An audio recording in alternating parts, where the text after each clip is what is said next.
This conference will now be recorded. Ah, okay. Oh, now he's on twice. That's okay. Hi.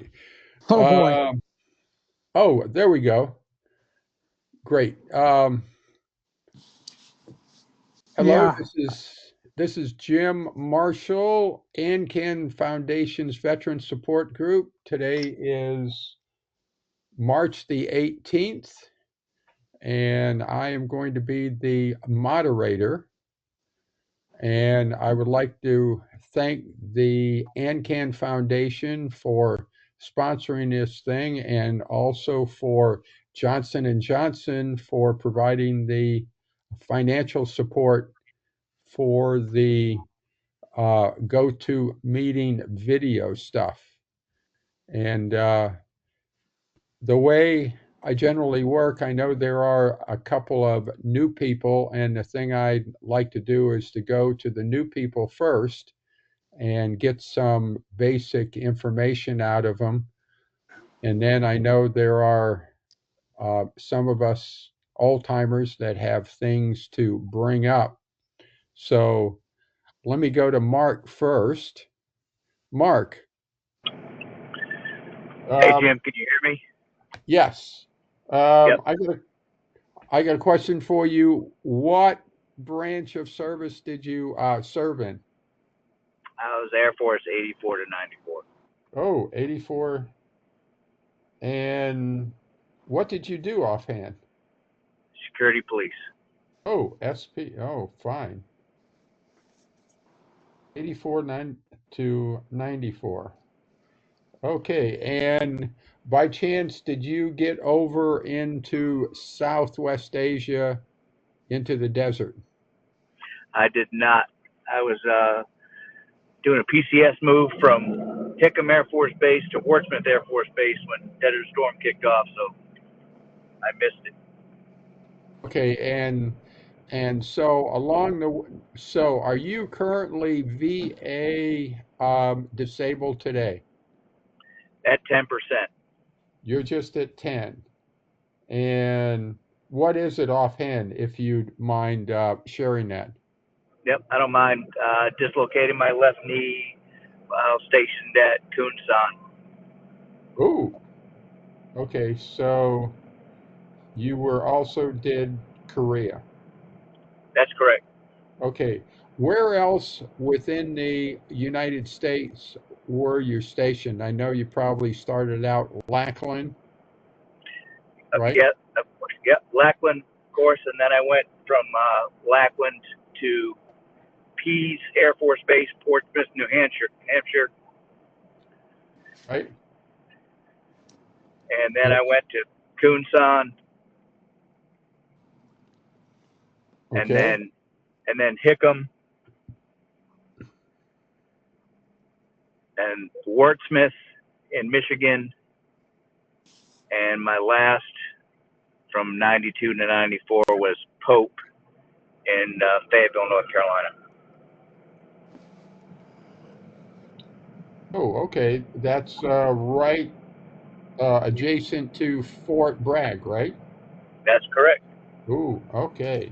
Well, okay. And just offhand, uh, have do you have any medical conditions that you haven't applied for that you think you could have, but you don't think you can get something for them?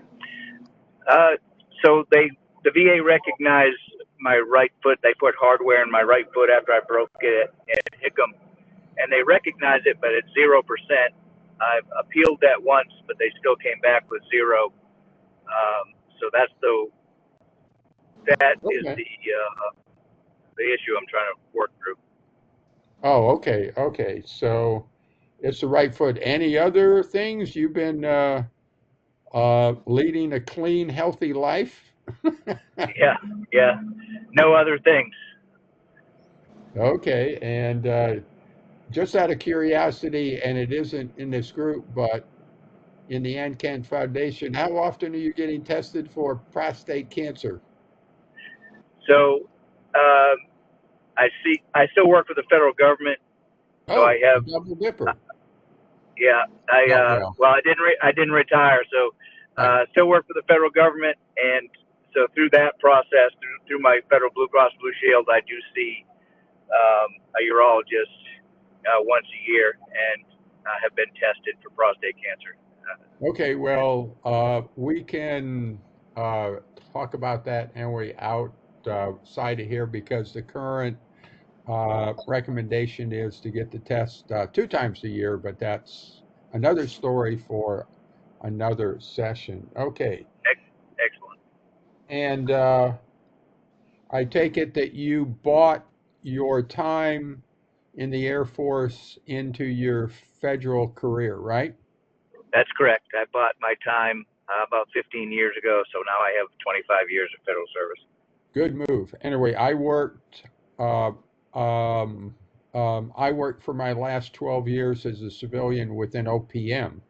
So if you have any questions about that, bring it up. Also, I will say that what we should do is to off of this because it really isn't a veteran issue, but if you are a government employee, the way the civilians want you to retire can sometimes cost you anywhere from ten to $20,000. So in the scheme of things, I wrote a paper on it, and so we can talk about that off thing because eventually you are going to retire. You will take the health care into retirement, and I also have federal health care besides TRICARE for Life and also the VA. You can never have too much health care when you get old. Okay? Got it. I look forward to talking about it. Yeah, now,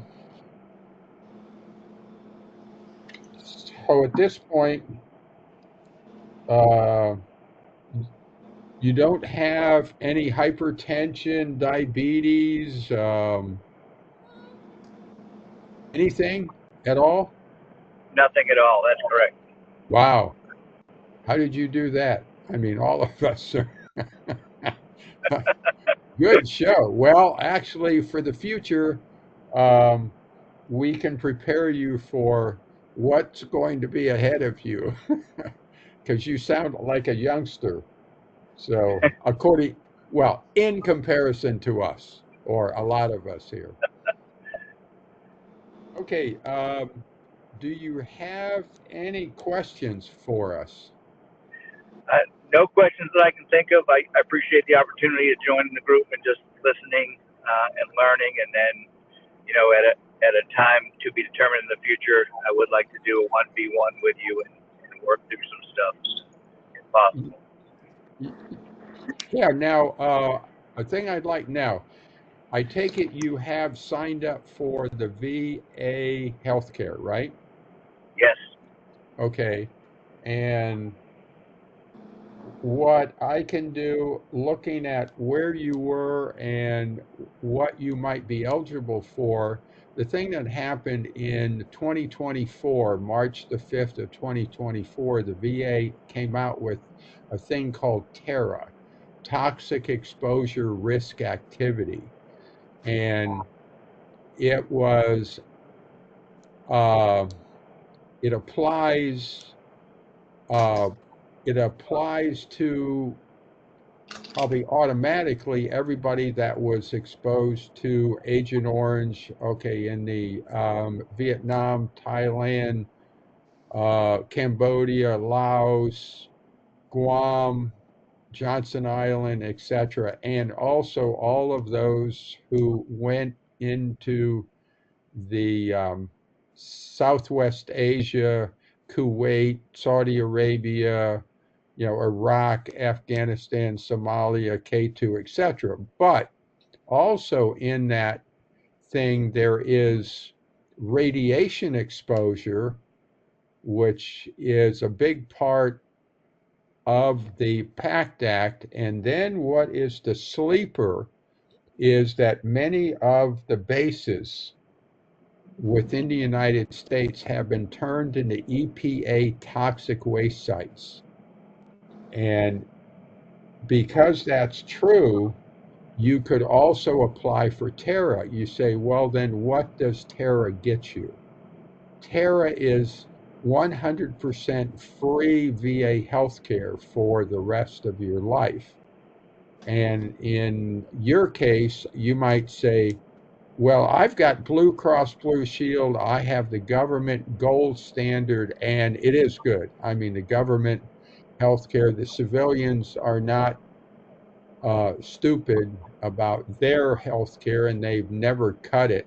I know I was at OPM for 12 years, and I saw them trying to cut TRICARE, but there was never a word about cutting their own health care. Well, in your case, now you're 10% health care. What's only free is for what you are rated for, but if you qualify for TERA, you get 100%. You say, well, why is that so good? Because the thing you have done or you do is to tell Blue Cross that you have VA health care, which will pay second. The same goes for folks with TRICARE for life. And the thing that happens, anything that isn't covered under your primary plan will be billed to the VA or TRICARE for life. And the beautiful part is whatever is allowed, not billed, must be, and whatever is allowed must be accepted as final payment.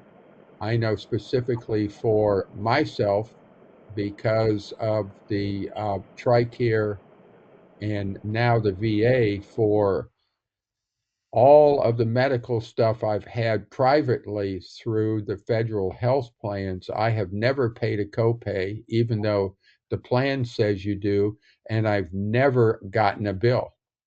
And and I've got stage 4 prostate cancer MRIs and CT scans and bone scans, and I had a triple bypass.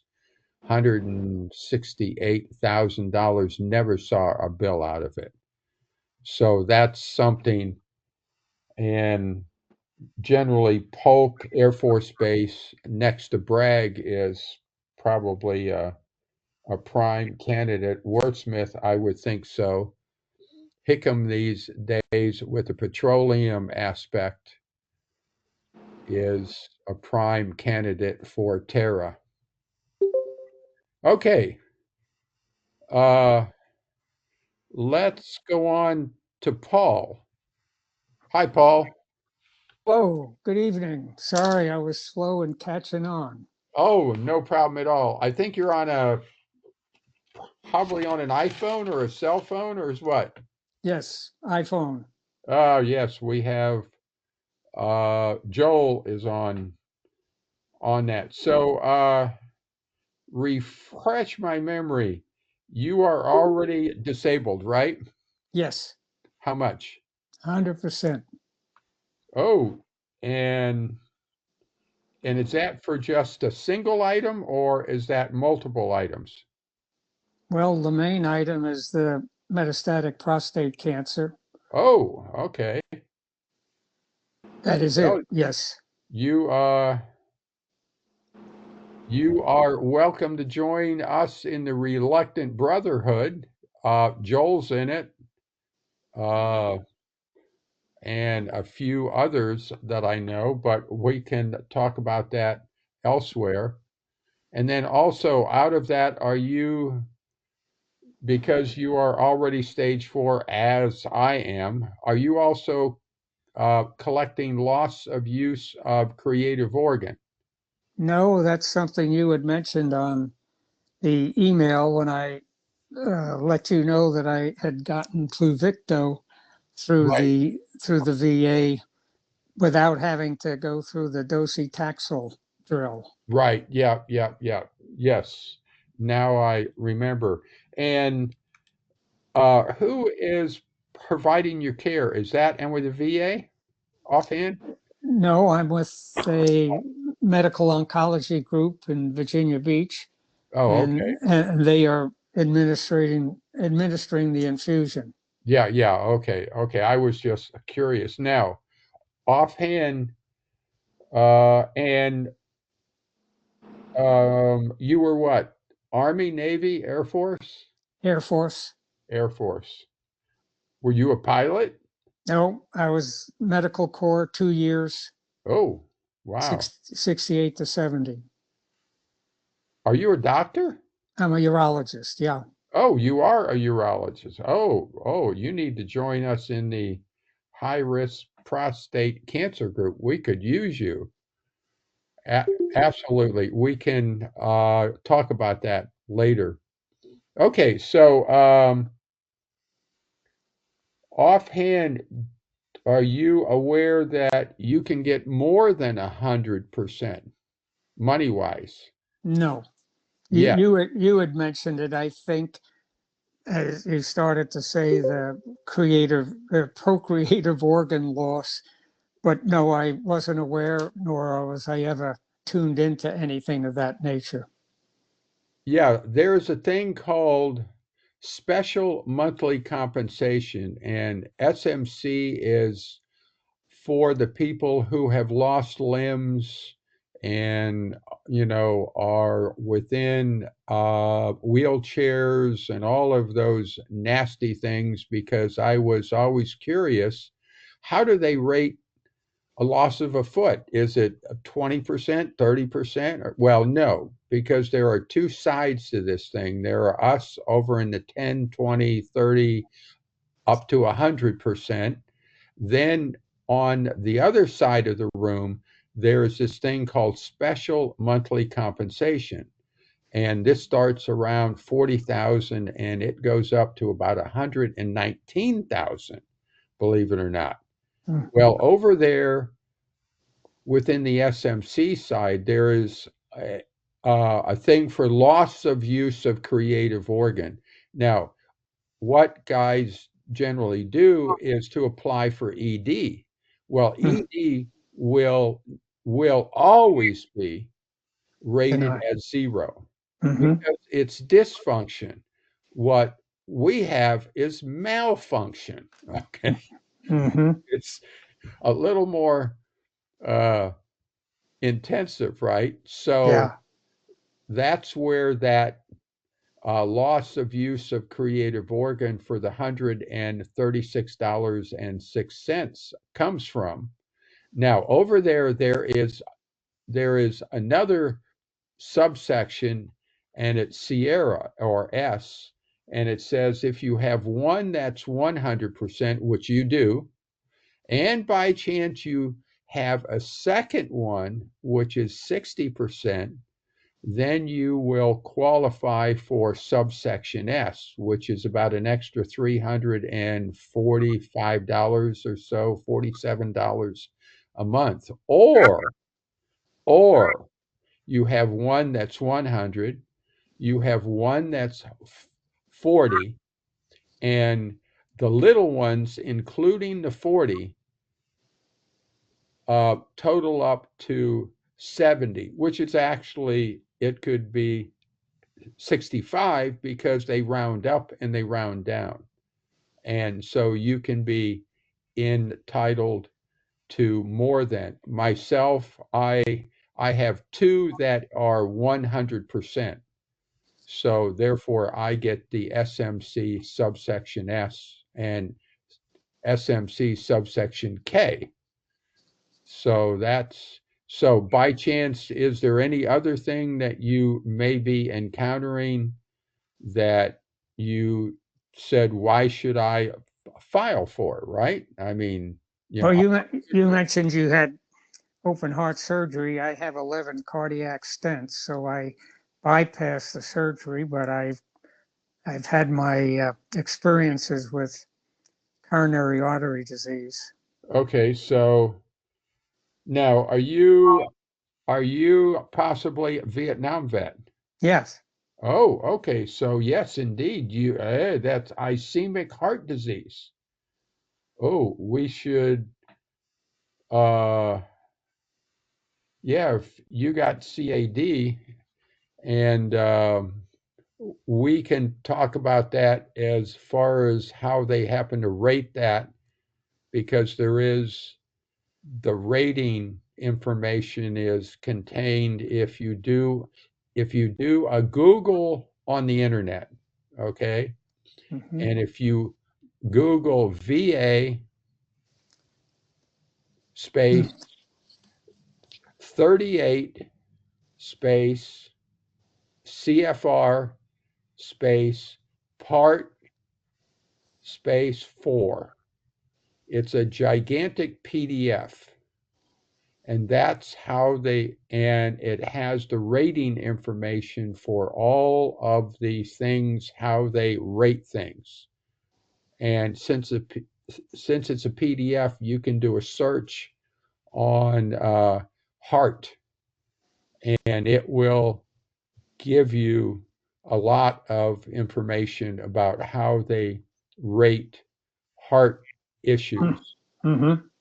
I know for me on the stress test, I took the stress test, and there's an MET score, which I'm not quite sure what that is, but I scored between 3 and 7 or something on the stress test, and somehow I was anointed at 100%. I haven't really looked at that to figure out why, but so yeah, is there anything else? Because hey, you can throw in all kinds of things.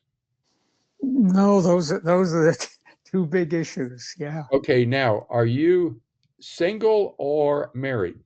single. Single. Okay, so the idea that you dying of a VA rated disability gets your wife a pension is not No, that meaningful to you. correct. Oh, okay. No problem. Okay. Jim did, but your folks know, which I didn't, that that the VA has a clinical pathway for obtaining lutetium or Pluvicto, unlike Medicare, which requires docetaxel and recurrence or failure after that, that you can sidestep the toxicity of chemotherapy to go straight to a much more patient friendly treatment, which is the Pluvicto. Right. That's a topic that if you want to join us in the Reluctant Brotherhood, you would be a worthy addition to this and bring it up. And because we already have around 4 or 5 MDs in there who Mm-hmm. are exactly like us amongst other people, and there are people on Pluvicto. Joel, do you have your hand up? Yeah, I don't know where my hand up on the phone Right, is, so right. putting my But I hand saw up. your hand up, like, I just want to make congratulate Paul because he's already helped me out in this group, even though he's just joined tonight. I did not know about the Pluvicto. My doctor told me 2 years ago that's where I would end up is on Pluvicto, and I didn't know, and I don't have any chemo, so Paul just informed us of something very important, at least important to me. Good. yeah, that's a topic we can, um, the, the, um, the high risk prostate cancer support group meets 4 times a month on the first and third Mondays, 8 o'clock Eastern, and the second and fourth Tuesdays at 6 o'clock Eastern time. And the thing I can do is to get you signed up for it so you will get the reminder. and the reminder is similar to the reminder that the veterans group have and the other groups have. And, Great. and they meet within a different room, but it's essentially the same. You Hmm. know, go-to connections the same, and it's a great group. There's a number of us who are on the call here are in it, Hank and Colonel Richard, etc. So, okay, great. Questions for us? Anything that you would like to ask us? No, I've learned a lot from listening. Thank you. Okay, and hopefully come on back. As I said, and I think you missed this part. This is a group sponsored by the AnCan Foundation and with the support of Johnson and Johnson. Hmm. So we are indebted to them. Okay, Hank. Hank, is there anything that you would like to contribute? Yeah, I'll give a quick update. Okay. So I'm relatively newish to the group, started in January, and one of the follow-ups for everyone is 2 cycles ago, I had made the comment that I was going to be meeting Jim for lunch, and I got to tell you, anyone who has an opportunity to meet Jim for lunch, do it. Had a great time with him. We did go to the Fort Myer mess hall. It was great, and he gave me his whole day basically, just getting me educated, which was really a joy. So I wanted to give him that shout out. So thank you, Jim, for that. Also, I got some stern looks from the group 2 cycles ago because I hadn't filed my intent to file yet with VA, and that's done. That got done the very next day, so I got that in the done column. And then so my prostate cancer story is I in January went biochemically recurrent after 4 years of being clean, which was before I had both the surgery and salvage radiation treatment back in 2017-18. Anyway, so biochemical recurrent, I was kind of freaking out in January about, what my state was. I did a PSMA PET scan on last week. It did not show any metastatic disease yet, so that's good news story there. Um, the game plan right now between my radiation oncologist and my GU oncologist is we're just going to kind of mark time here. I'm going to do a couple more PSA tests in April and in June, see where the PSA goes. My doubling rate had been about 5.5 months, which was concerning. In January, I went hard over onto the UCSF prostate cancer diet. So part of the reason for marking time here a little bit, my PSA is only a 0.226. So waiting to see what the diet may do for that since the PET scan didn't turn anything up. So where that all folds into this group is not really sure if for filing the VA claim, if I should still also wait and see what happens, drag my feet till the June-ish timeframe, see how the PSA goes. At this point, I don't think I can claim metastatic cancer because that's not what any of the medical results are showing. So I'm kind of in a little bit of a betwixt and between spot here. That's my summary, Jim, and I'd Okay, appreciate now, anyone who wants to give me any inputs. okay, anybody have opinions about should he file now or should he wait? Anybody got any okay,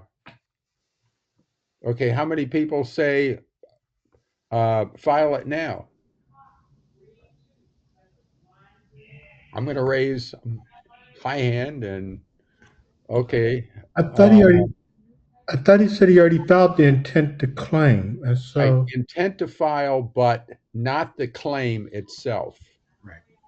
So Correct. he's I have the intent to file, and so I've got my placeholder in February, but I okay. haven't submitted the actual claim paperwork yet. uh, Richard, do you have an opinion of this? Because you've been kind of through this ringer. Well, yes, I have. When I talked to this VSO that I'd recently found that I really really like, I was speaking to her about this. I mean, I have a claim in now, and then I asked, what should I do about filing the claim for residuals? My question was, should I wait until the first one's resolved and then file it? And she agreed to do it that way rather than to have two concurrently. So that's I would go along with her advice. Okay, well, generally, you don't have to file a claim for the residuals. The thing that happens, the thing that happens in the progression wise is you get the prostate cancer, right? And that is proved because you present some kind of biopsy that says, I got it. Okay. Now, then you start figuring out what kind of treatment. Are you going to have surgery? Are you going to have radiation, or are you going to have essentially hormone therapy? And it is my opinion that as soon as you figure out, or you might do nothing, and you would be under active surveillance. In other words, we are just going to watch it and wait. At that point in time, you can start collecting money because you would be 100% temporarily disabled because you're under constant treatment. Okay. Now, eventually down the road, the way they work on surgery is, and this is true for surgery on the hip, surgery on the knee, surgery, any hernias, is that they will give you 6 months to heal at 100% temporary. Okay. And at that point in time, they will want to downgrade you. And that would come within a C&P exam. Which is what happened in my case. And then I filed the claim that since my PSA is after the 6 month period was 5.97, that I still should be on at least a year of surveillance to make sure it goes Right. down below So 1.0. so that's true. That's Now, pending. if you have radiation, Right. the time frame is only 3 months long before they want to downgrade you. And that's done through then a C&P exam, according to 38 CFR Part 4. Now, In my case, it was 6 months well, after radiation. it means to me, it means the first opportunity. Now, when they will get to you in the C&P exam is another story because there's all of the scheduling issues. But the first opportunity to knock you down from 100%. So, Hank, in your case, you already have a treatment plan, and the treatment plan says that I do have the recurrence, and I'm currently under treatment, and I'm going to do blood tests for the next, umpteen months, and then eventually down the road we will figure out a treatment. So to me, if it was me, I would throw it in now, which means that you can be awarded 100% temporary, base and start collecting the money. Then down the road, at the time you figure out the treatment, or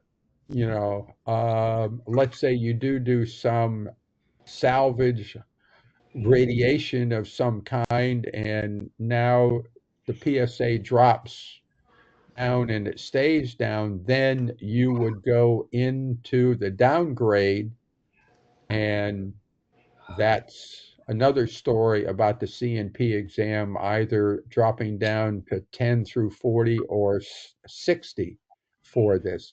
Although Yeah, it's your choice.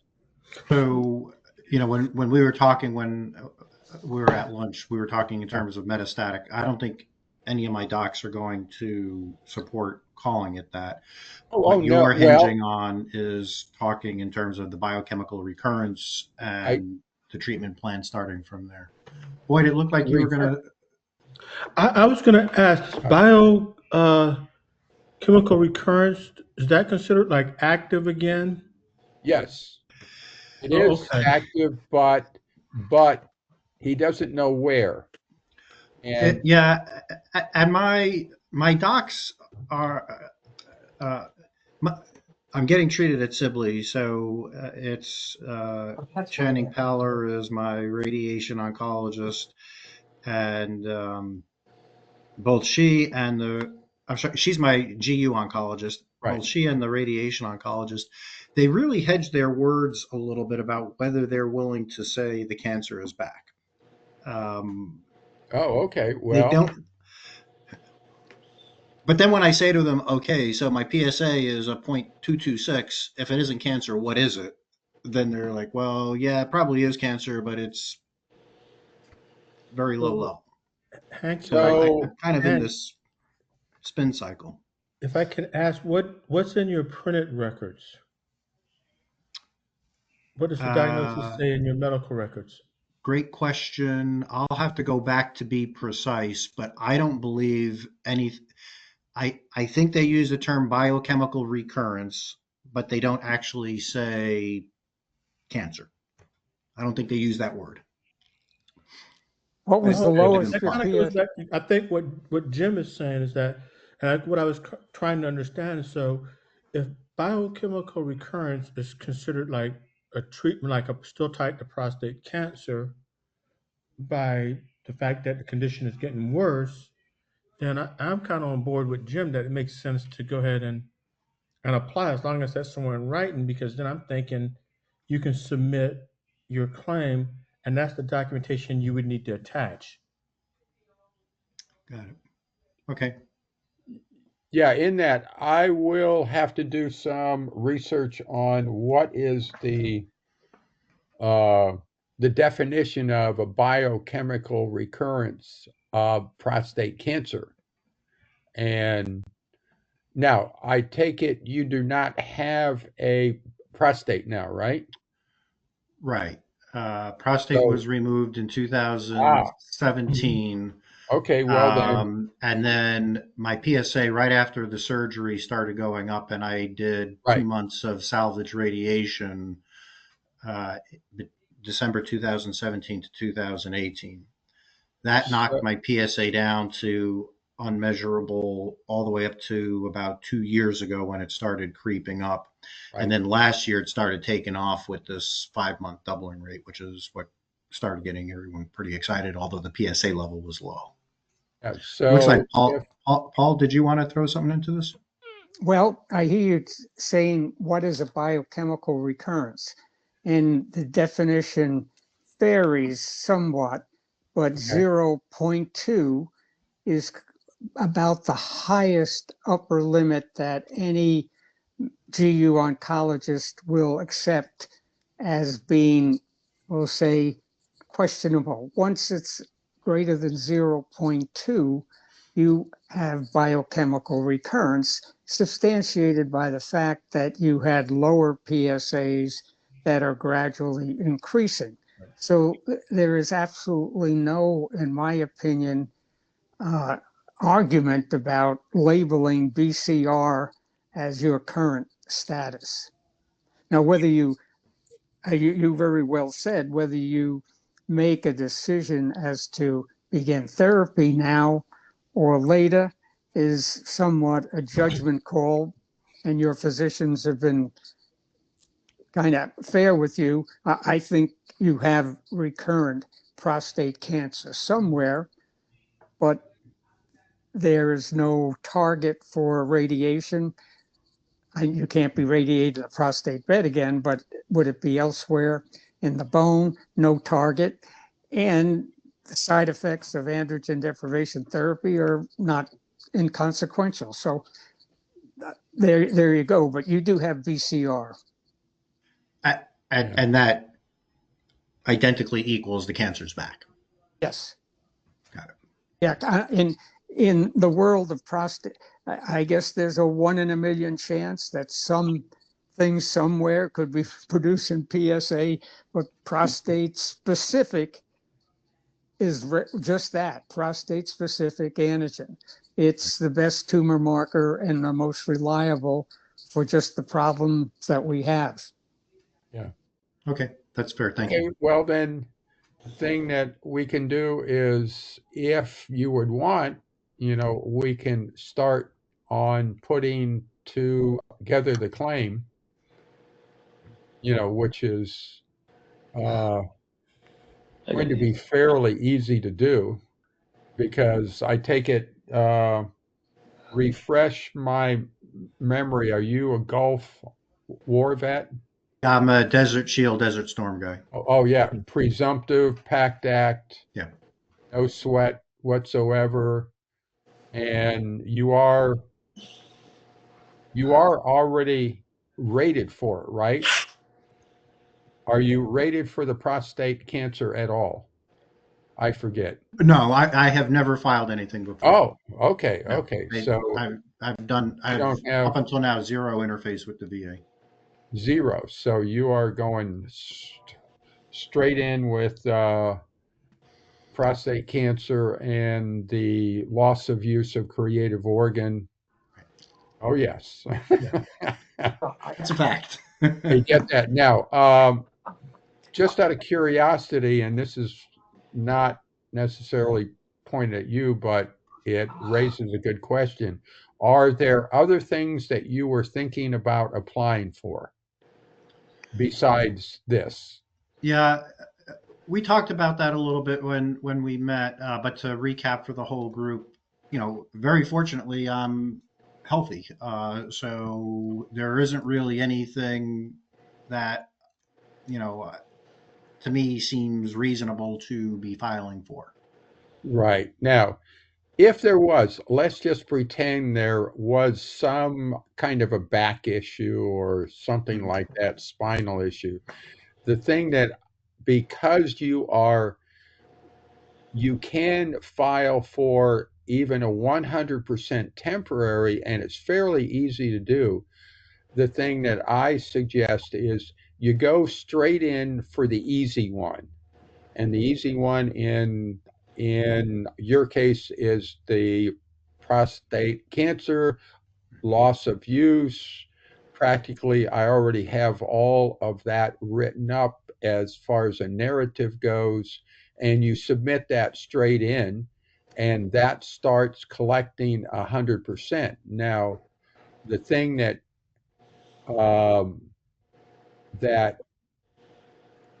guys will do is come back after that and then put together the next claim, because understanding that down the road you may be downgraded. So if you get downgraded to 60 and then you start to work on the other items, you can get, the 60% eventually for the prostate cancer, and then you may get 80% or 90% overall in the future. But for this, it is fairly easy to do. And the thing I like to do is to train you how to file this claim yourself. Yep, that's what I'd like to do. Versus turning everything over to a VSO, and then the VSO puts thing, and you don't understand it at all because you're still young and other things are going to start to go wrong, as Dr. Ed knows, and I know, and Richard knows. And so, hey, you earned all of this stuff through your service, and so you might as well collect it. Yeah, no, I definitely agree with you that I would like to work with you to teach me how to kind of be my own agent on this. Funny story for the rest of the group. So when I met with Jim, when I sat down with him the first time, he said, okay, so we can do this one of two ways. I can either just help walk you through this, or I can teach you everything I know. And I won't say it was a mistake, but I told him, yes, I want to know everything you know. And then we were there for about 6 hours. That's right. And I still don't know everything he knows. I know that. Oh, no. So did you get bathroom breaks? Oh, yeah. No, he didn't give me any bathroom breaks. He did let me eat, though. Yes, we ate. Okay, and the USO is quite good over at Fort Myer. They have a great USO there, and it's good. Okay, All right, thank you.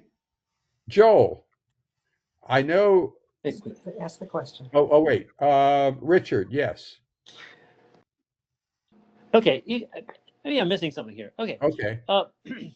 with Hank's going to file for this, but yet, Yeah. if I heard correctly, the doctors are not saying cancer, but in this filing, he's going to have the doctors submit a report or some data. How is this going to work if they're not going to state the word cancer on anything,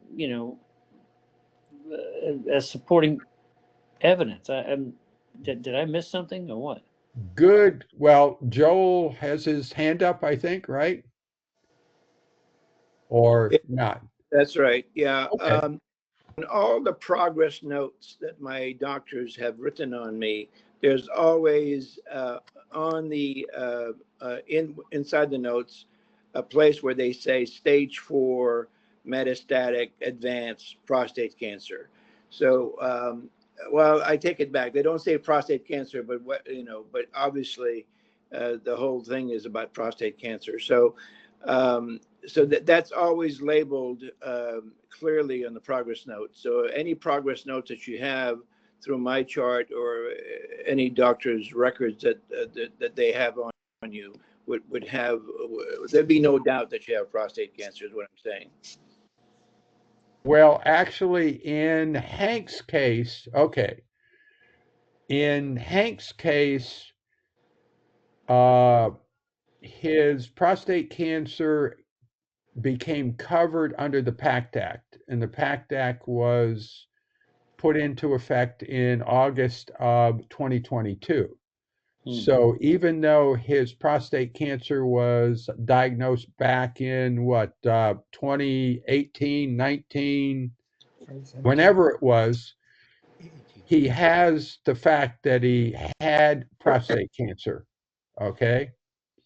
Now, so that would be submitted as proof that he had prostate cancer at the time. So that gets him past that. Now, the fact that he's got the recurrence, biochemical recurrence, okay, even if he didn't have that, he could be, and he was denied 100%, he would still be able to go into a CNP exam for the residual effects and get anywhere from 10 through 40 or 60 on the residuals. There you go. So in this one, the difference is we would not say that he's got state like me. Okay, specifically at the time the VSO filed me in the first place, he put metastatic prostate cancer, even though I was already stage 4. It was, but the doctor had written metastatic prostate cancer. Hey, I didn't know any better. It escaped the gland. I thought, so I get my first rating of 100% temporarily disabled vet. And I'm scratching my head going, wait a minute, I'm stage 4. How did I get And they said, well, Yeah. you can be cured. I said, no, I can't. So the thing that happened at the 6-month time frame, because I was temporarily, I got called back into a C and P exam. And so every place on the questions that I answered, which was like 5 questions, I wrote 10 pages. I always would state stage 4 incurable terminal metastatic prostate cancer, right?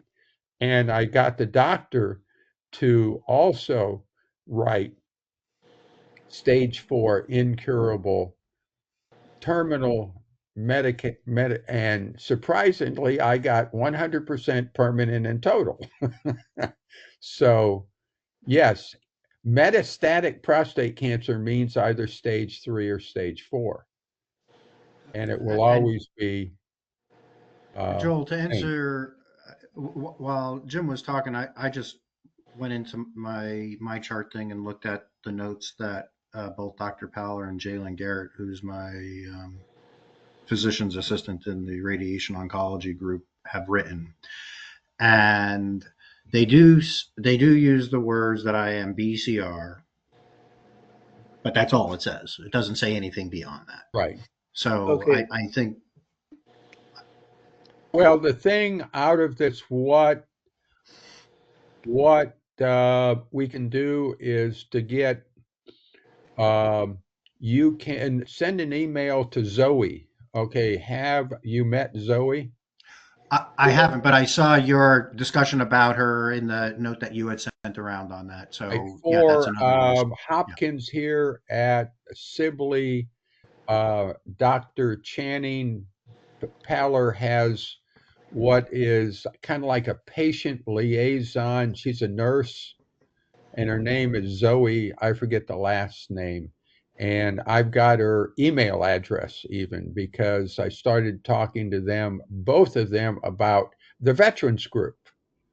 And there are some really surprising things which I don't have time to talk about that Dr. Paller is doing in relation to the veterans at administration, and she has signed on as a unpaid volunteer, which gives her access to all kinds of VA data. And so, as I said, it's I'm sure that they would give you a statement if they understand that this is Yeah, for. that's a good point because truthfully, in the meetings with them, because I'm Yeah, just on the turn now, uh, conversations have been upbeat and hopeful, right? right, Which is not necessarily a bad thing. And I think I need to just have the blunt conversation with them that I need them to right, purse right, that up right. and really spell it out for Yeah. what's there. And that hasn't happened yet. Okay. Mark, um, you say that you are dropping off shortly?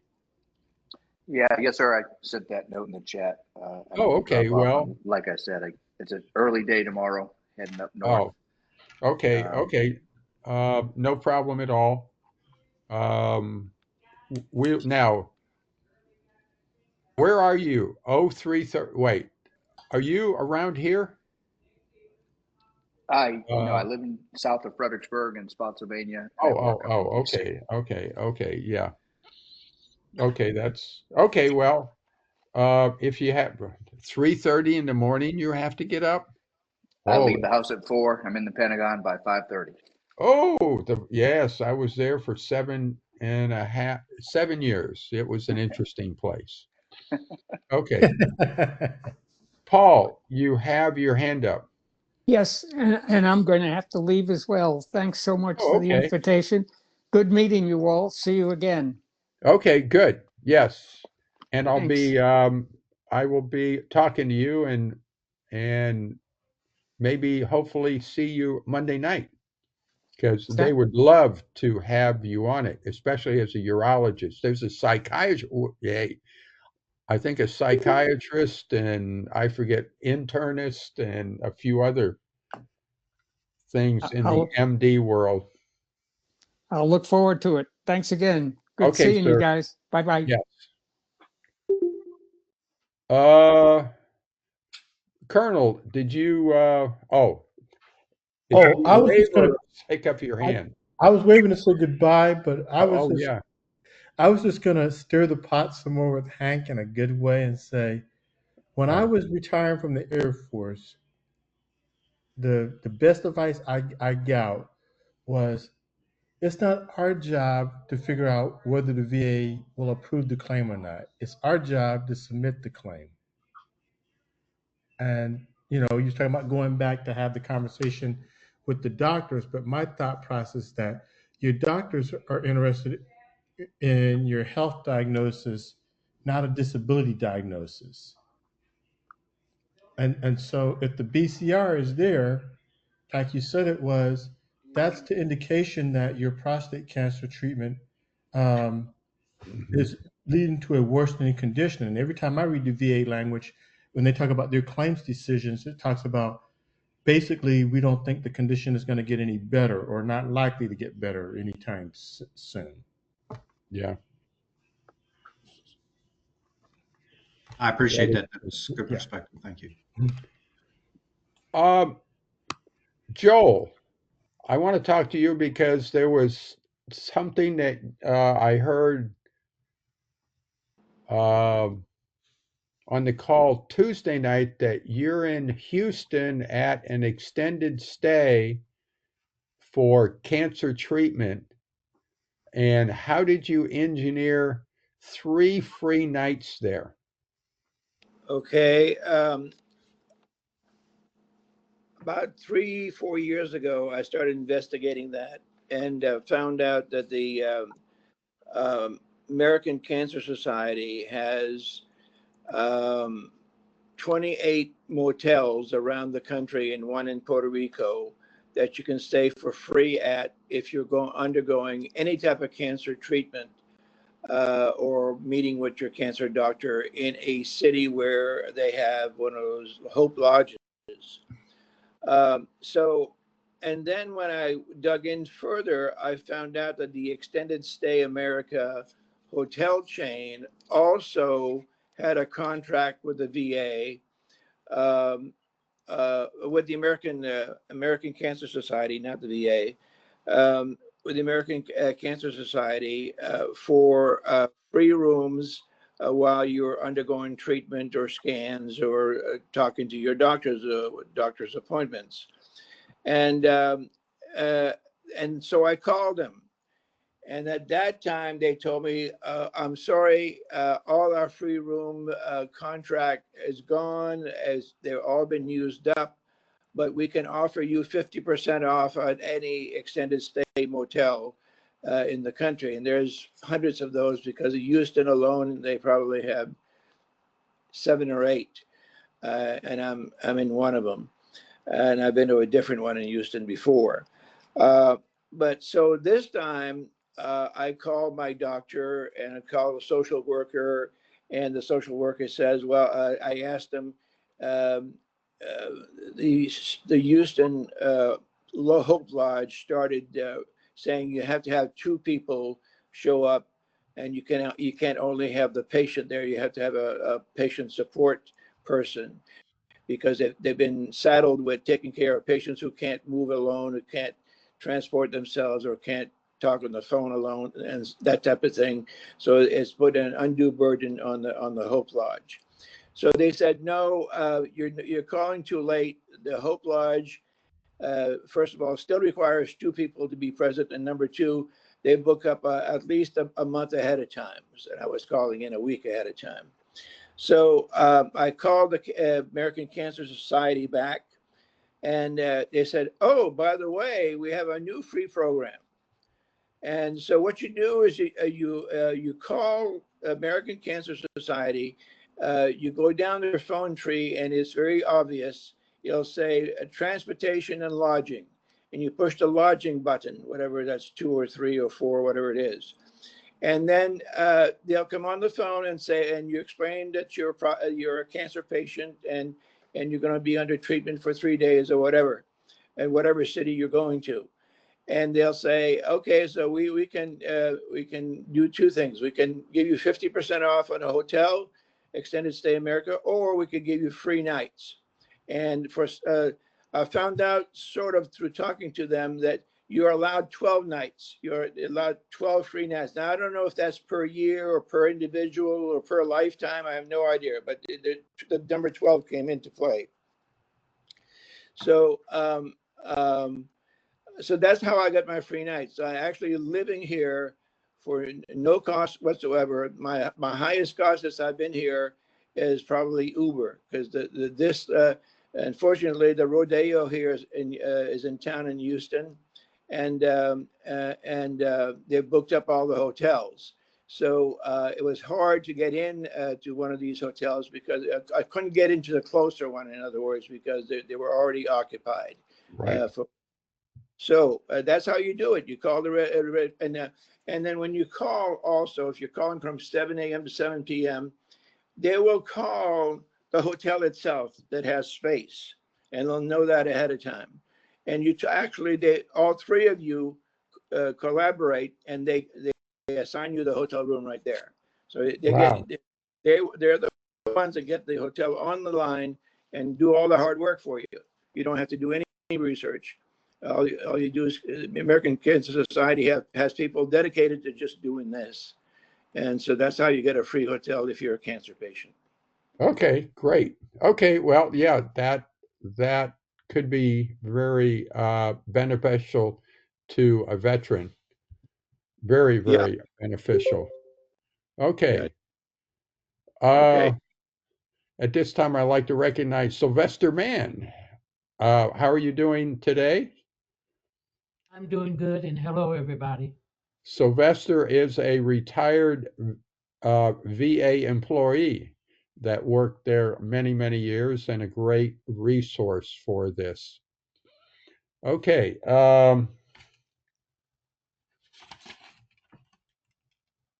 Luther, anyway, how are you doing today?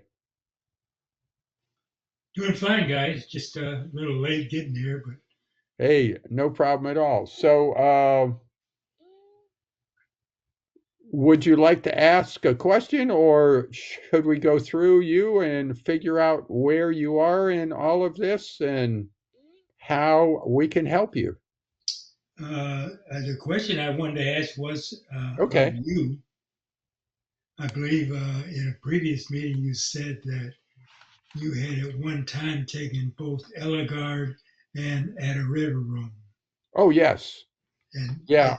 at the same time, I mean, Yes. initially, did you start out taking both? Yes. And I was on it for 5 years.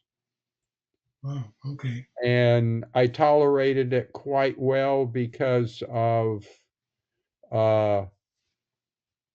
exercise and probably being stubborn, and I would not let the fatigue overcome me.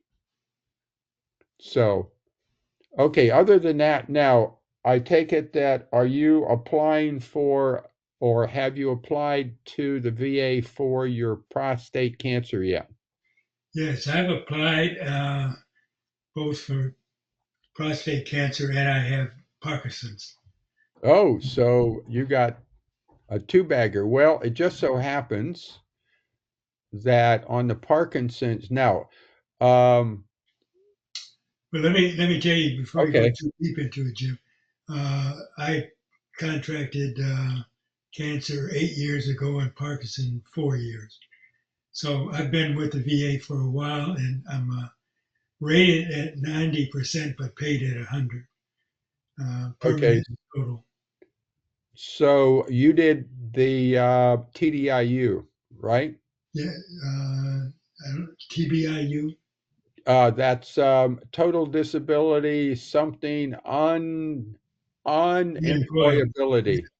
Yes. Right, which is good. Now, good because down the road, I would like to pick your brain on how they have been rating the Parkinson's because I have a gentleman that I'm just starting to help that is a Vietnam vet and he's got Parkinson's. And from the way I understand, Parkinson's only gives you 30% initially for it. And then what you have to do is to um, start applying for all of the things that it is causing you to do, like stumbling and et cetera, et cetera. And so I don't know if that's the case for you. No, I think they've only rated my Parkinson's at 30%. Right. But And the fact that I was getting paid at 100%, I didn't see worthwhile pursuing it. well, actually, it is because, as I said, you can get paid more than 100% as I am because 100% rating. Are you single or married? Married? Okay. Uh, that runs around 42, 33 plus. You probably got loss of use of creative organ. Yes. Okay, so but the SMC, which you could be entitled to eventually, or you could be entitled to it now, adds an additional about $345 a month at the last time I did the math. On top of, That's about right. I'm at 46 something. okay, you're at 46. Okay, so yeah. So you must have something else rated besides the Parkinson's, right? Yes. Ah, But, you know, when they total it all up, it only comes to 90%. Now, at one point, I talked to my VSO because my concern is the 10 years that I understand you need to be at 100% when you die for your wife to get ongoing benefits. And um, I'm not quite sure about the hard and fast 10 years. That's something I will have to revisit. So I will have to get the fine points on that one. But the way I understand is that if you die of then any service connected disability, the wife is entitled to it. I've heard that too, but again, not seen the words in writing. Okay, I just got through. Um, well, I will have to revisit that one because that's a fine point. I want to make sure that I thoroughly understand. Okay. Okay. Now, the thing I'm doing, I don't know if you have attempted to do this, but the thing, like I have this gentleman, a Vietnam vet, just starting out with Parkinson's, nothing else. So he will get rated at 30%. So I decided to go in to figure out what is the progression. And in fact, in the group, and he's not here, Mark from West Virginia has exactly the same thing as you. He's a mirror of you. And so essentially on the Parkinson's, I decided to go in and look at how it progresses from the VA disability point of view. So I've gathered up about 4 pages of additional disabilities that I found have been rated by the VA as secondary to the Parkinson's. So at least somebody would have a list to recognize when something happens to them that maybe it's time to put in a claim for it because you can get essentially a disability. And the thing that would happen for you is if you are 90, well, if you're 90 up to 100, I don't think you're getting the SMC because you have to have one that is totally 100 to start with to get SMC. But you don't have one that's 100. No, But okay, on the prostate cancer, is that stage 4 or is that currently in remission? it's stage 4 metastatic, and I'm presently on a holiday from Trailstar. Well, I am too, but stage 4 should be 100% standalone. Well, here's one other thing that my Okay. VSO said. The one thing you need to be aware of is you go back with another claim, and that opens the file up again. Well, it depends. It depends as far as the number of years, but I can tell you that stage 4 prostate cancer is stage 4 incurable terminal metastatic prostate cancer is absolutely 100% standalone all by itself. So I definitely qualify under that condition. absolutely. And so whoever happened to rate you at 90 may not understood that it was stage 4 terminal. Just exactly like me, it was metastatic prostate cancer. And so it could have been stage 3. So, okay, we can talk about that and figure out a game plan if you would choose to go back in. As I say, you're getting 4,600 a month. Yes. Well, yes, because you're 100, but the rate now I think is for married is like 42.33, and if you take the 136, not well, it sounds like you are getting SMC. I'm getting FNC, but I forget what they call it. Housebound? Yes.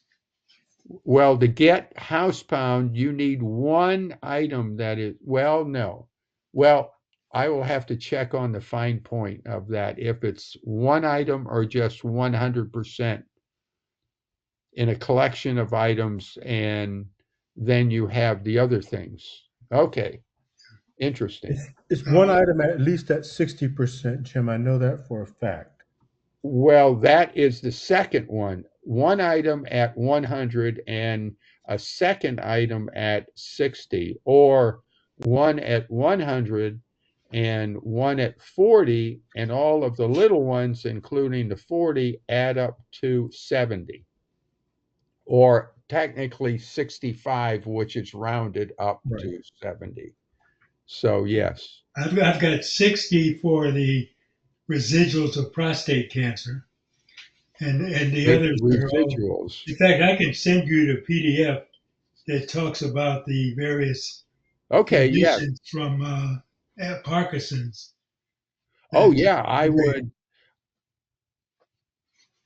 I would love to see how they are rating the other things besides the Parkinson's, but you shouldn't be rated 60% for the residuals of prostate cancer because you've got no residuals, because you are, if you've if you are rated for residual, it says it is in remission.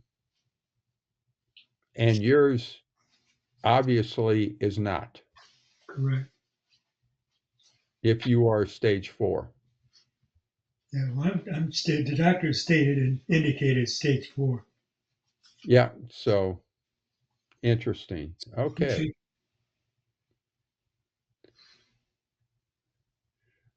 Rick Davis, I see you've joined us.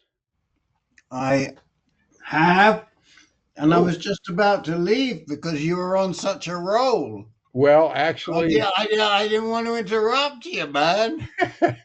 no problem at all. Just for the things, Rick is the founder of the foundation and was the one that put this thing together, and I thank him very much for all of his effort and time and everything else and making it going here. So, okay, Did is there anything that you did would like Dr. to bring up to the audience? Well, I'm curious if Dr. Shellhammer made it to see you. Yes, he did, and I'm talking in him to join in to the high risk group. Having a urologist there would be, I don't know, could be a good addition. I'm not so sure. Well, He's been in once or twice on occasion, but oh, okay. I don't know. But thank you. He did come in. He did come into the other room, and we redirected him to this room, and I'm very glad he made it. I just have one quick. I know we don't like to talk about treatment in this group, and I really appreciate you redirecting the conversation just now, but I do have to ask the general, how did you do today, General? How was our friend Dr. E? Dr. E is great and as friendly as ever. And to your point that you made to me last night, she asked me a question. She said, does he want a doctor or a patient? I says either. Now, I don't know if that was a correct answer or not, but I said either. So if that's not the correct answer for you, then you're going to have to talk to her. We need a patient. We can't have a doctor. We get into trouble if we have doctors, but that's okay. I'll let her know. Well, since some of the groups are run by doctors, figured that, and some are run by patients. So that's why. Well, here's the distinction, and that's very observant of you. The distinction is that if we have a doctor running any of our groups, they're also a patient or a peer. Okay. And they are there in their capacity as a peer and not as a medical professional. Okay, that makes sense. So I will let her know, and I'll send her a text. But I'm glad that you had a good visit. That's we won't get more into detail, but I'm glad you had. You'll tell us at the next meeting. Yes, I will. Excellent. Colonel Boykin, hello. Hey, Jim, how you doing? I'm doing. Yeah, it's all going good. I'm down here in Myrtle Beach, South Carolina this week, but having fun otherwise. Will you be seeing family as well? Yes, I'm sure. I'm only 70 miles away, so it's kind of hard to go on a vacation and not drive 70 miles. Yeah. Okay. All right. And I'm assuming the good wife is with you. Oh yeah. Oh yeah. She is. Good. Water's still cold at the beach though, so we need to be in the Southwest this time of the year. Well, yesterday it was 85 degrees. Today it's back down to 65. Oh wow. So you never know when you get up in the morning what the heck it's going to be for the rest of the day. You know, it can be a bit tricky. Roger that. Yep. It can be a bit tricky, but I hope you're having fun. What are you doing in Myrtle Beach? For recreation when the weather's a little chilly. Well, you know, it's surprising. We have the folks from way up north. They're actually in the ocean. Yeah, yeah. All the southerners are like doing all the stuff, you know, at the other activities. You can tell who's from the south and who's from the New England states Right. and who's from the Midwest up north. So Yeah. it's quite amazing. But tomorrow's going to be a day of putt golf with the wife, so that should be entertaining. All right. Yeah, it gets pretty Okay. serious there, you know, with those strokes. I mean, you know, there's a certain person that we know who has been it's been suggested that he may add a little kick to the ball now and then. I hope you don't do that. Right. You don't tap the ball around when no one's looking, do you? Right. Or you can Okay, be guys, off your stroke. it is time to get back to Yes. business. Oh, Yes, I'm getting out well, of your way. well, Good night, stand by, Rick. Stand by. This is appropriate to veterans and it's appropriate to you Yes. because I have a little story to tell. Okay, at Okay. the time I went to John Hopkins and I saw Dr. Channing Paller, and at the end of the meeting, her nurse patient liaison person, Zoe, came in. And so I started to discuss, and with the veterans aspect of the stuff I do. And so it turns out that Dr. Paller, and I'm not totally sure about this, but somehow Dr. Paller has a group of doctors that have signed on to the VA as supposedly unpaid volunteers, and they are being given access to the VA data, okay, in all of the VA. And it turns out there is an effort, she said, that they were starting to look at the different comparisons of treatments of the prostate cancer drugs. Okay. And somehow she got to fund this effort, and Ray Bayer is funding the effort. And they are going to compare abiraterone, enzalutamide, etc., all of the drugs against each other.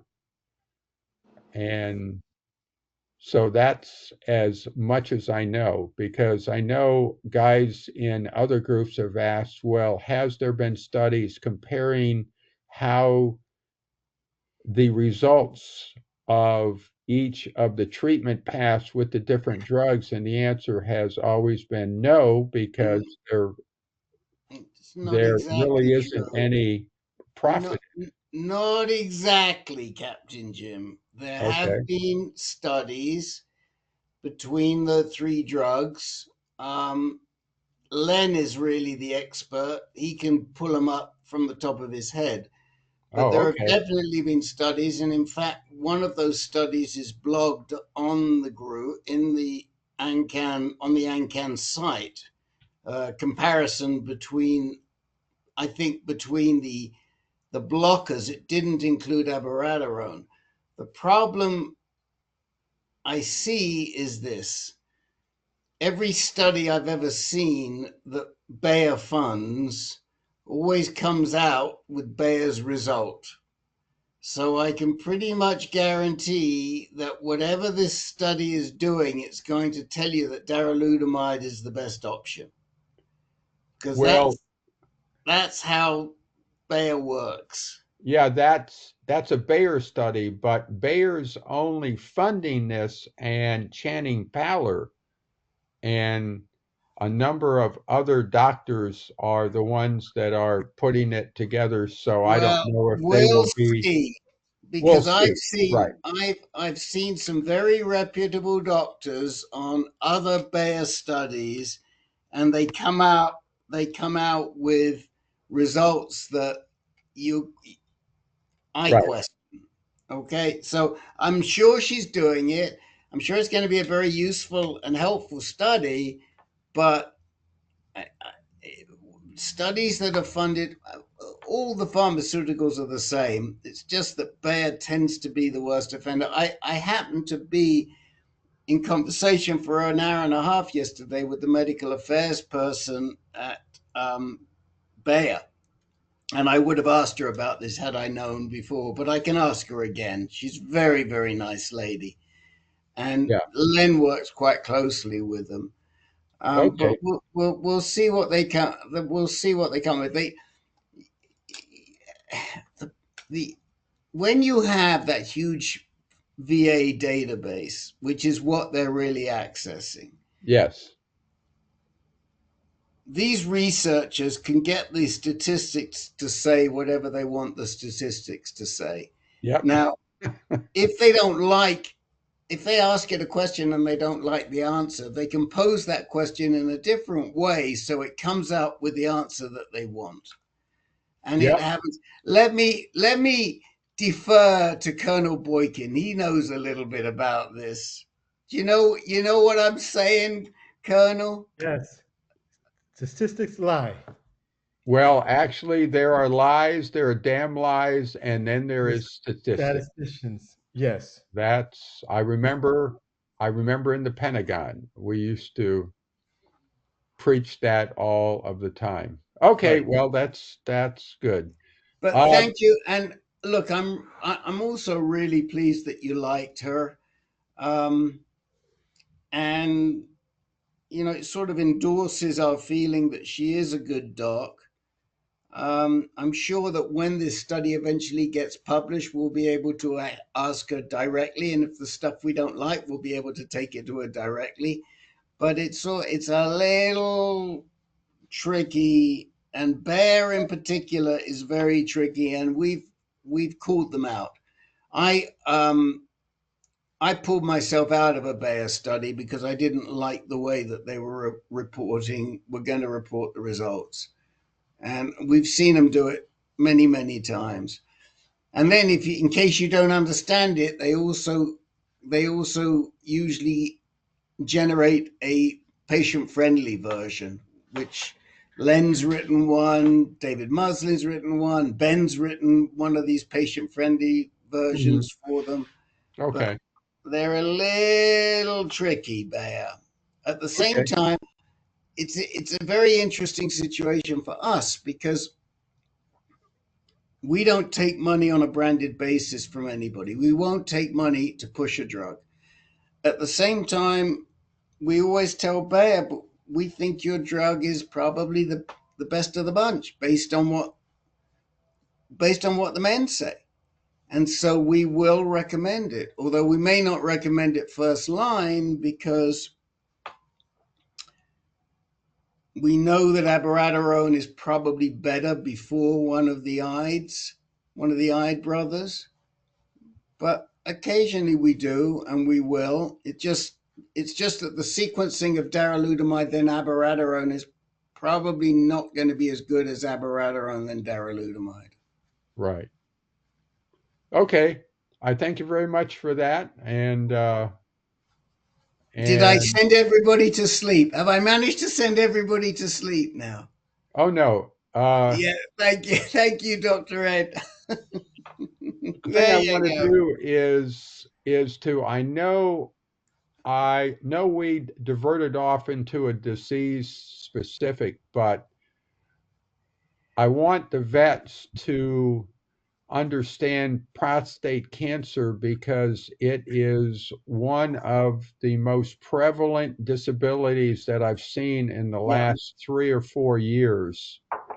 And therefore, understanding how it progresses in the treatment can potentially earn you anywhere from $10 to $30 to $40,000 extra because of the way the VA will try to downgrade you early. As I said in a recap, after surgery, you will be looked at for downgrade at the 6-month time frame, but your treatment plan actually usually extends for 1 year. So if they downgrade you early, they will jip you out of money, and especially on radiation. Once you end radiation, you are continued to be followed under treatment for 1 year, and that can be considered under treatment, keeping you at 100%, and then you would be downgraded. So as I said, prostate cancer, and then additionally, Luther with his Parkinson's, I'm starting to run into folks that have Parkinson's, and that one mystifies me, why the VA only will rate you at 30%, and then what you have to do is to claim all of the little annoyances that happen to you along the way as totally separate disabilities secondary to Parkinson's, to get a 10% here, a 10% there, a 20%, keeping the Parkinson's at 30% until it gets very bad, and then they may jump you up to 100 at the end. So as I said, I want to put together as many of the Parkinson's related disabilities that you can get, to put together kind of like a checklist.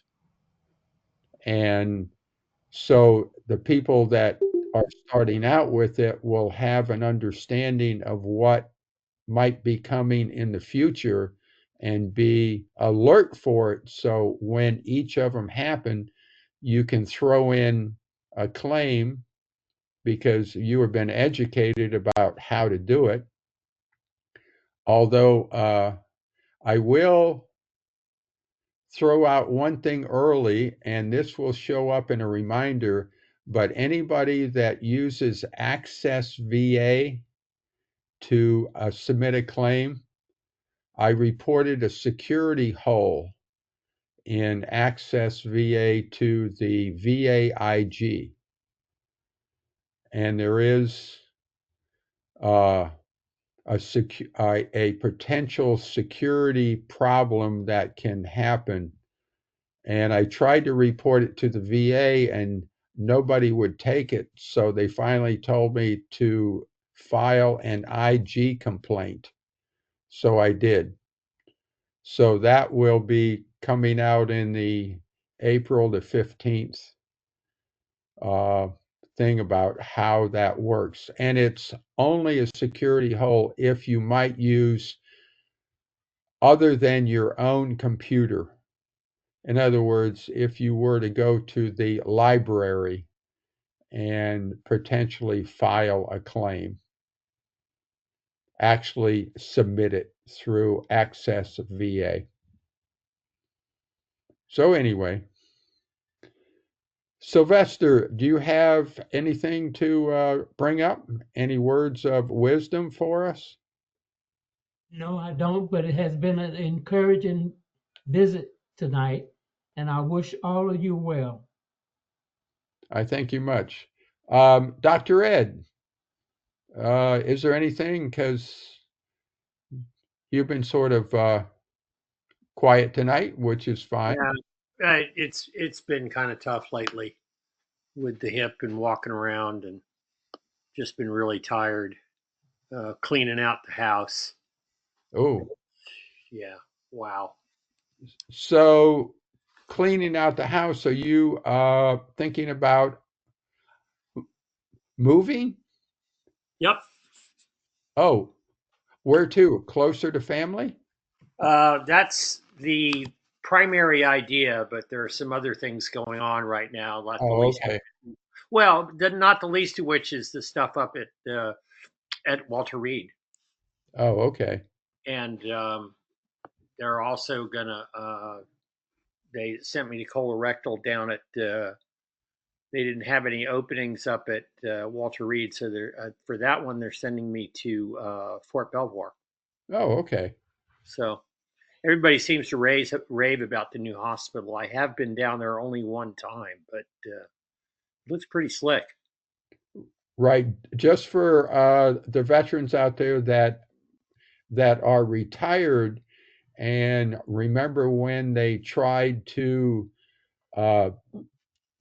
use the Fort Belvoir Hospital and was rejected. That started back in October of 2020, that now they are accepting new patients because I guess the doctors were running out of patients, the old folks to practice on. And that's true because I talked to a doctor and he said because that's where they get their experience working on retirees. So Yeah. they have opened up locally within the Virginia area at the hospital and also at the Dumfries, Virginia, which is south of Fort Belvoir. There's a clinic there, and they have opened up so you can start to use them too. Yeah, I have a couple friends that are MDs in the military, and that said exactly what you just said, Jim. And this is true they went to medical school to practice medicine. Right. And had the one guy, really good friend, also knew him through amateur radio, Gary Sabo, and they were grooming him for a star. And they told him that he was, I'm trying to remember exactly the way he phrased it, but he said he was not going to do roads and commodes. He didn't go to medical school for that. So they told him they were going to send him to be a hospital commander someplace. And he said, I'm not going to get to practice any medicine. And he got out. He's got his own practice now down in Texas. Oh, wow. Yeah. He said, no, I'm here to practice medicine. They actually had him assigned to a program office as a medical doctor at Wright-Patterson. And he would say, hey, your kids need soccer physicals or whatever, school physicals, bring them down to my office. Right. Well, good. Yeah. What a great guy. Just okay. Okay, great. Well, it's about Richard, yes. Yes, one last question here. I was following up on my supplemental claim, and when I talked to the person on the 1-800 number at the VA, they mentioned that there's 3 stages that the claim goes through, and I'm still in stage 1. But tonight, I heard you and Dr. Ed talk about step 5 and step 6. Are there steps, or is there? Yes, how does one track it in the steps? Well, actually, it will tell you if you go on to va.gov what step it's in. Now, if you're in step, yes. Well, I don't know. At the time of my claim, it was let me see if I can post the screenshot, Jim. Right. It was like step 3, and it was review, but then it jumped to step 5, and then it was either step 5 or step 6. It was decided. But step 1, I believe, is now, are you having them go get medical records? They have it. They have everything from my doctor.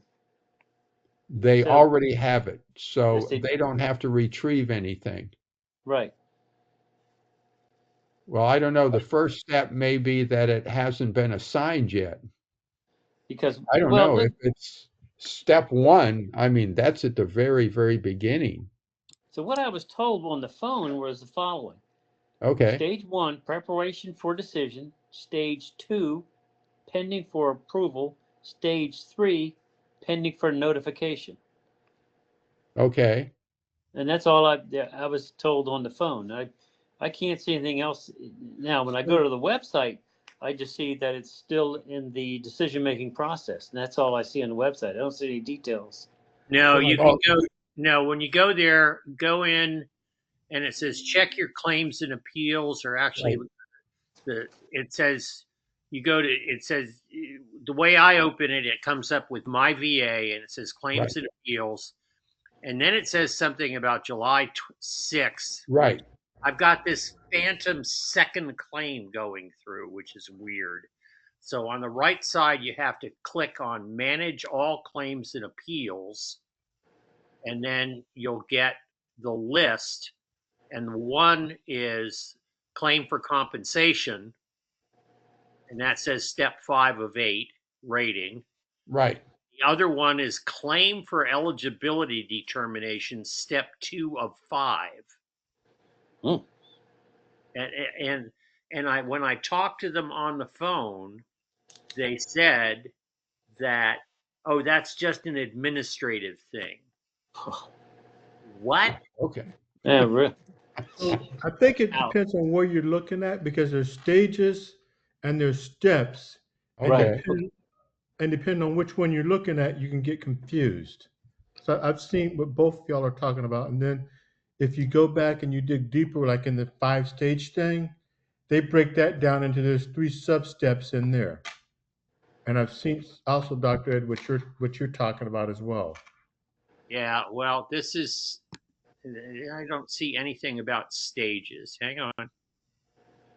Very possible. Yeah, it's on the surface level for folks who don't get that deep on the VA. Yeah, see, I routinely dig way down. Right. And it says overview. It says claim received, initial review, evidence gathering, review and decision, preparation for notification, and then complete. That's this other strange claim, which I never filed. It said they initiated it on November 19th. So I don't know what this is. But the one that I'm really tracking closely is the one I just had another C&P exam, and she didn't know what the hell scar to measure. Oof. And I tell you what, I think she screwed me, because she went, well, I'm just going to enter the melanoma scar too.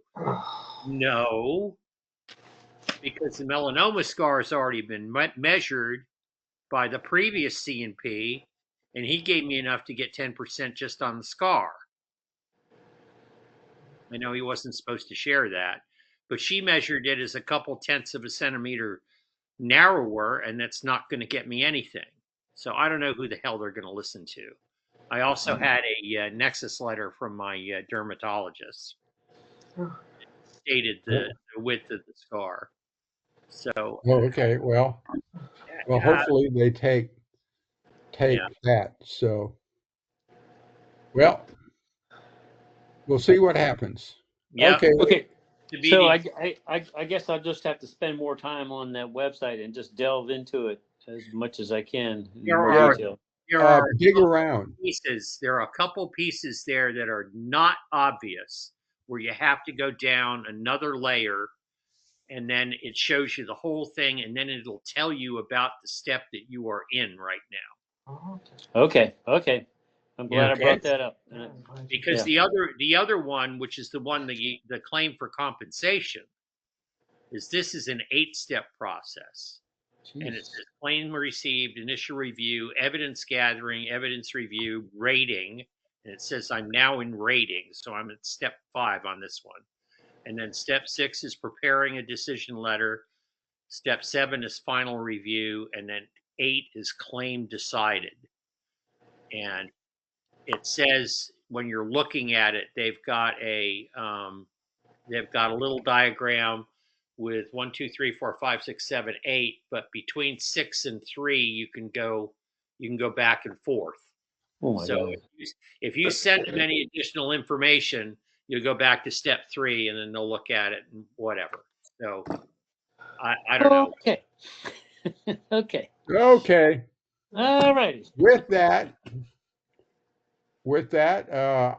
I thank everybody for coming. Thank you very much. And hopefully we'll see you April the 1st, no fooling, on a Tuesday night. Okay. Good night. Drive safely. Remember the safety briefing. Good night, guys. Good night. Thanks for your help, Jim. Okay, great.